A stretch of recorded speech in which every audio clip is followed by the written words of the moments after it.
Como diz o Muricy, a gente não sabe nem metade do que acontece num time de futebol.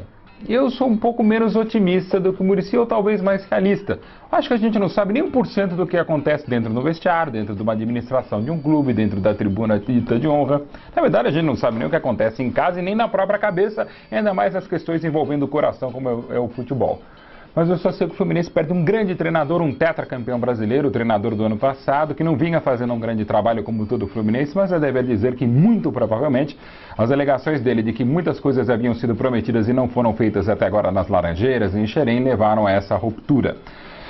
Talvez até a CBF tivesse prometido mais coisa para o Muricy do que o Fluminense prometeu. Ou pelo menos, como a CBF nem acertou o salário ano passado com o Muricy, convenhamos, a CBF pelo menos foi mais transparente do que a atual administração do Fluminense, que a ex-administradora e até que o patrocinador, a Unimed. Embora a Unimed esteja com o Muricy desde o ano passado no Palmeiras e está fazendo e vinha fazendo pelo menos um ótimo trabalho nas Laranjeiras, o fato é que o Fluminense não tem mais Muricy, perdeu um grande treinador, tem aí alguns poucos nomes disponíveis no mercado e tem pouco tempo para resgatar a pontuação perdida até agora na Libertadores. Ainda é possível na Libertadores, mas é possível primeiro arrumar a casa para o Fluminense fazer melhor, fazer bonito, como aliás fez no final do Clássico no Engenhão.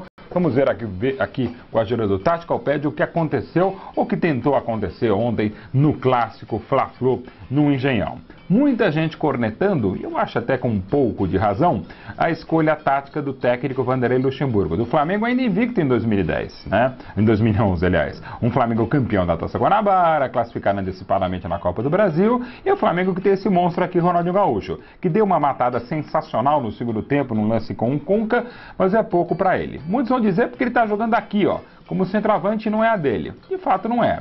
Ele não joga tanto, ou já não jogou mais que o Messi, ele faz a função que o Messi desempenha com brilho naquele espetacular Barcelona, mas chega de falar do Barça, eu tenho falado muito do Barça, então vou esquecer o Barça, vamos voltar ao Flamengo.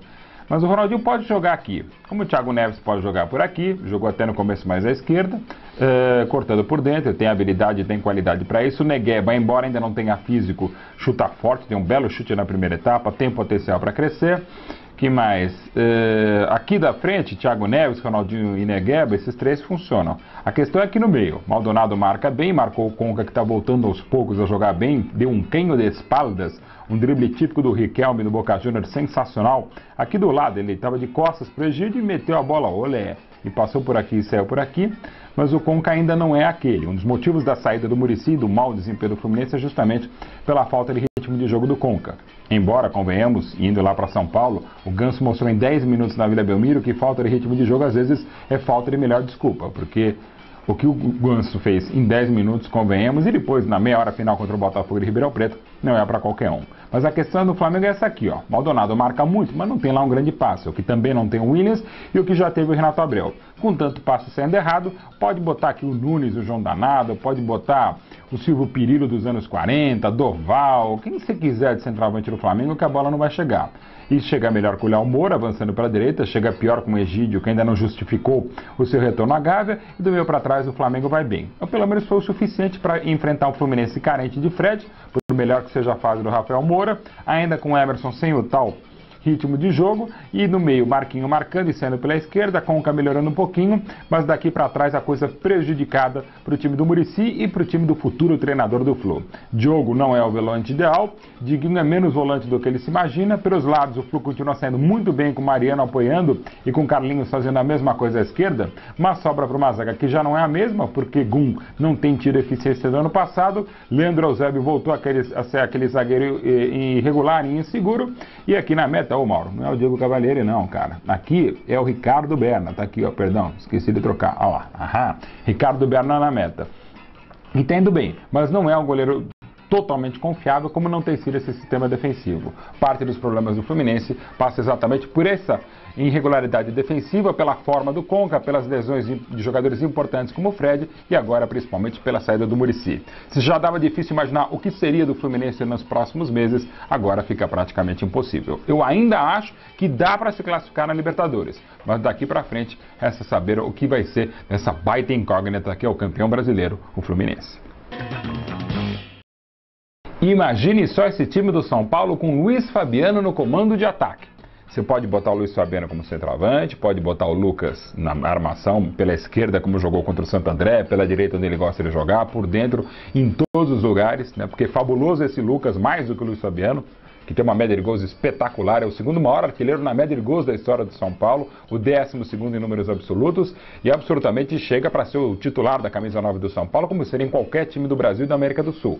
É um baita reforço para o São Paulo, que já estava muito bem com o Lucas, com o Casemiro, com essa molecada, com a grande fase do Jean, com a grande fase do Dagoberto, com um ótimo momento até a lesão do Fernandinho. Tem jogadores importantes como o Rivaldo, pela experiência, pela categoria, pelo caráter, enfim, é um São Paulo que está pronto para, assim como o Santos, na minha opinião, buscar todos os títulos possíveis em 2011. E outros times, claro, o Grêmio, que pode jogar mais que isso, o Internacional, que pode jogar mais, o Flamengo, que ainda segue invicto em 2011 e vai crescer, como disse o Luxemburgo, o Fluminense está nessa incógnita, enfim. O próprio Atlético Mineiro tem condições, embora o Diego Tardelli vá fazer muita falta do Dorival Júnior, tem questões a serem resolvidas, mas quem tem bons problemas a resolver ou boas questões a solucionar é o técnico Carpegiani. Então você pode montar com o Luiz Fabiano no comando de ataque, pode botar o Lucas, pode botar hoje o Dagoberto, você pode botar até, quando retornar de lesão, o Luiz Fabiano como centroavante, uma linha de 3 meias com o Lucas, com o Dagoberto, com o Fernandinho, pode encaixar o Rivaldo em algumas partidas desse São Paulo, enfim, um time muito forte, como mostrou contra o frágil Santo André. Coisas que acontecem no futebol. Isso serve até de alento para muita gente. O Santo André tinha um time bárbaro ano passado, foi vice-campeão paulista. Na primeira rodada do Brasileiro da Série B, o time ganhou do Icasa por 3-1, já metade do time já tinha ido embora. Em um mês já não tinha mais aquele time. Agora tem um time horroroso e pode ou deve cair para o Paulistão. Ou seja, em 6 ou 12 meses tudo pode mudar. Mas quem está mudando para melhor é esse São Paulo que a gente vai ver aqui com a ajuda do Tático Alpete, que tem Rogério Ceni, craque bandeira, a 2 gols do 100º e muito bem também como goleiro. É aí uma questão tática que eu acho que o Carpegiani poderia solucionar melhor. O Xandão pode vir a ser um terceiro zagueiro. O Carpegiani, com correção, já está pensando o São Paulo pós-Miranda, porque o Miranda termina o contrato em maio e em junho já vai para o Atlético de Madrid. Então ele pode jogar assim, ó, com o Xandão pela direita, zagueiro, Alex Silva se permanecer no São Paulo com a cabeça no lugar na sobra, e o ótimo Rodolfo pelo lado esquerdo, onde para mim foi o melhor zagueiro do ano passado pelo Atlético Paranaense. Só que o Carpegiani tem usado, e usou principalmente na primeira etapa contra o Santo André, praticamente uma linha de 4. O Xandão como lateral, onde não funciona tão bem, porque não tem capacidade para apoiar, o Alex pela direita, Rodolfo pela esquerda e o Juan mais preso. A gente sabe que o Juan se solta melhor. Esse golaço que ele deu para o Dagoberto, o primeiro do São Paulo contra o Ramalhão, foi uma jogada do Juan como um ponta, como um ala, como ele joga melhor. É verdade que pelo Flamengo 2009 ele foi campeão brasileiro como lateral, o Léo Moro também foi puxado para trás, mas o Juan funciona melhor do meio para frente. Então dá para você plantar o Xandão aqui e liberar um pouquinho mais o Juan. No meio, sem o Rodrigo Souto, você pode manter o Carpegiani, deverá manter esse ótimo Casemiro, que marca e chega muito bem à frente, como fez esse terceiro gol do São Paulo, depois de mais uma jogada sensacional do Lucas. E o Carlinhos Paraíba, que é um meia adaptado como volante, que em algumas situações funciona. Outro caso pode ser, por exemplo, o Rodrigo Souto, ou esse excelente Jean, que eu acho até um desperdício atuar ou como ala, ou como meia, ou como lateral direito. Eu gostaria do Jean aqui no meio, com o Casemiro. O Casemiro viria para a esquerda, o Jean viria aqui por dentro e o São Paulo ganharia um meio campo de qualidade que sabe marcar e sabe sair para o jogo dos jogadores muito modernos, o Jean e o Casemiro. Mas desse jeito, pelo menos para o Paulistão, o líder do campeonato vai muito bem. Como vai o Lucas quando ele roda? Não só fica preso à esquerda como ficou contra o Santo André. Quando ele vem para cá, por dentro, onde ele fez esse golaço, o segundo do São Paulo, na vitória sobre o Santo André, como ele fez a jogada do terceiro gol e como ele participou também do lance do primeiro gol, um gol muito bonito do São Paulo, tocando para o Carlinhos Paraíba jogou aqui na esquerda para o Juan e o Juan passou na cabeça do Dagoberto. Outro que está jogando muito bem, segundo ele, jogando a bola que jogava no Furacão. Também porque tecnicamente vive um ótimo momento e taticamente está com a liberdade que eu gostaria que o Carpegiani desse para o Lucas. Mas se não der, o Lucas acha o seu espaço. O Dagoberto, por enquanto, não merece sair do time e o Nuno José se esforça. É um homem de referência, um moleque de 20 anos e que pode render mais. Só que, evidentemente, só não vai ser titular nesse São Paulo, porque o São Paulo, provavelmente, a partir de maio, vai ter um dos melhores centroavantes do Brasil, para não dizer ainda um dos melhores atacantes do planeta, que é o Luiz Fabiano. E desse jeito, o São Paulo, em uma semana, muda de figura. Ou, no caso, um mês. Quando voltou o Lucas, quando voltou o Casemiro e principalmente quando retorna ao Morumbi o Luiz Fabuloso.